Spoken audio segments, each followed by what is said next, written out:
Hey guys, Level Cap here, and this week in gaming, the Battlefield season is here. Consoles might be getting some crazy tech, an artist claims Capcom stole her work, and much more.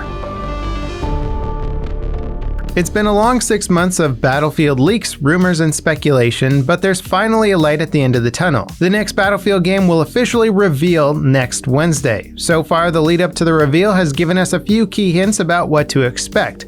Of course, all the leaked video, screenshots, and audio have painted a general picture of the game, but official marketing so far has been very limited in scope. The teaser trailer announcing the reveal date featured electronic music and glitchy presentations seen in Battlefield 4's marketing. Yesterday, an imaged DM to creators by the official Battlefield Twitter account hinted at a futuristic war setting. It potentially references the Raven Rock Mountain Complex, which is the US government's fallout shelter in case of nuclear attacks. The complex has been called the Second Pentagon and is where key military and government leaders will go during a large-scale invasion of the country. The unscrambled text on the image makes it sound like a war on a larger scale event has wiped out people's homes. It calls for people to band together and fight a war. The date on the image has also led to speculation about the game's release date, but nothing stands out as definitive. Shortly after the image was sent out, screenshots supposedly showing in-game footage of the game leaked. It's unclear if these images are genuine or not. They show a desert map, Apache helicopter, and VTOL airship. Earlier this morning, the Battlefield Twitter account also DM'd several creators a cryptic video message. The video they sent me includes a few frames that look like a stealth bomber and a skyscraper.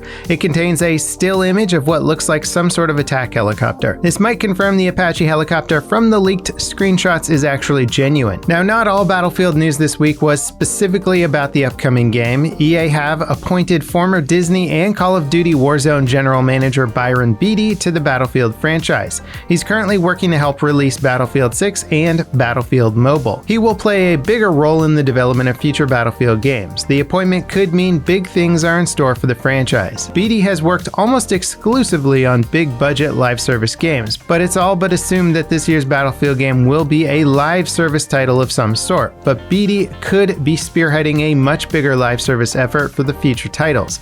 Maybe we'll be getting the Battlefield version of Warzone one day. In our final bit of Battlefield news, the entire franchise is 75% off on Steam right now, DLC included. Amazon Prime subscribers can also get a free copy of Battlefield 4 this month.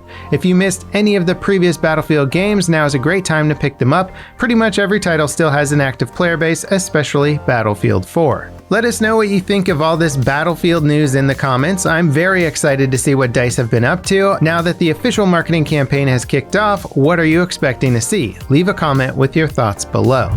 AMD dropped some big announcements during Computex. Probably the biggest one is that their NVIDIA DLSS upscaling alternative is coming soon.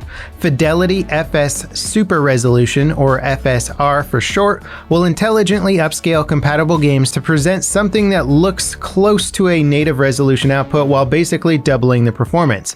In terms of quality, it's about on par with DLSS 1.0, presenting a slightly soft image. Compared to DLSS 2.0, NVIDIA is the winner when it comes to sharpness and detail, but AMD have a trick up their sleeve. FSR is cross-platform. It runs on both AMD's GPUs and NVIDIA's. DLSS currently only runs on NVIDIA's RTX hardware. FSR being cross-platform is a huge deal, mainly because it encourages developers to support it without the risk of fracturing their player base. Future versions of FSR will likely improve the upscaling quality as well. So while NVIDIA may be ahead right now, their lead could be short-lived. AMD GPUs power both the Xbox Series consoles and the PlayStation 5. It's on developers to support FSR, and it seems very likely that some will. Developing games for console hardware is always a balance between performance and quality. If they can add a plugin that automatically doubles FPS without any significant downsides, it seems like a no-brainer to implement FSR. AMD are launching FSR on the 22nd with a handful of supported titles.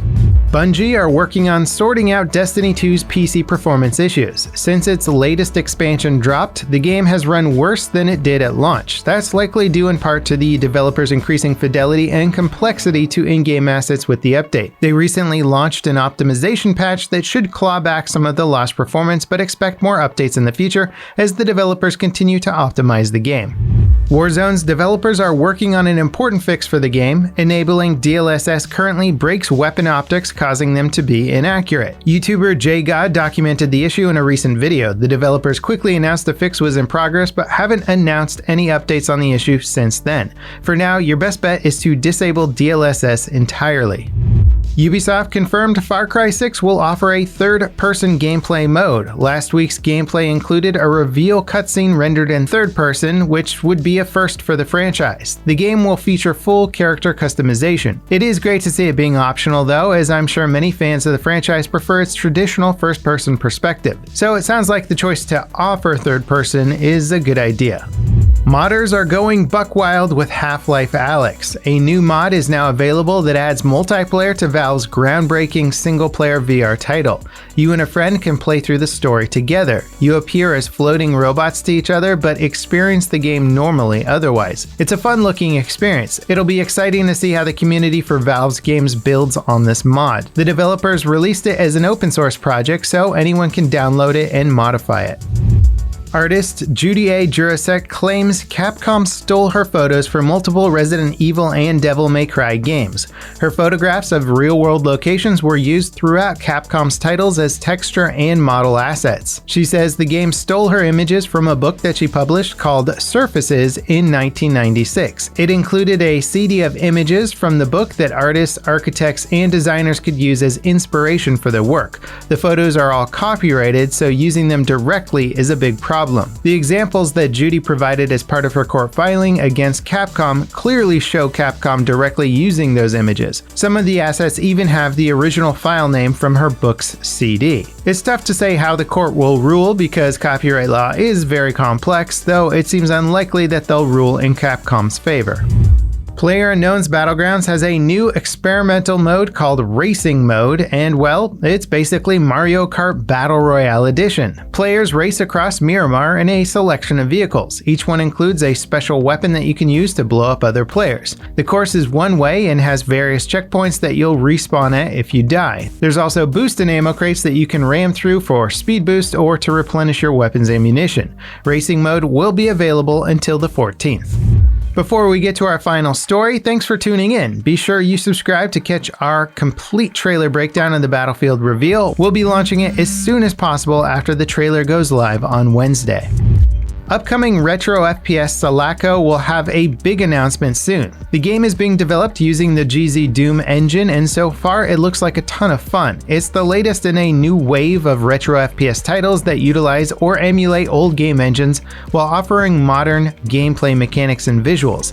Selaco is getting a demo soon that you can get access to by subscribing to the developer's Patreon account. Hopefully, open access isn't too far behind.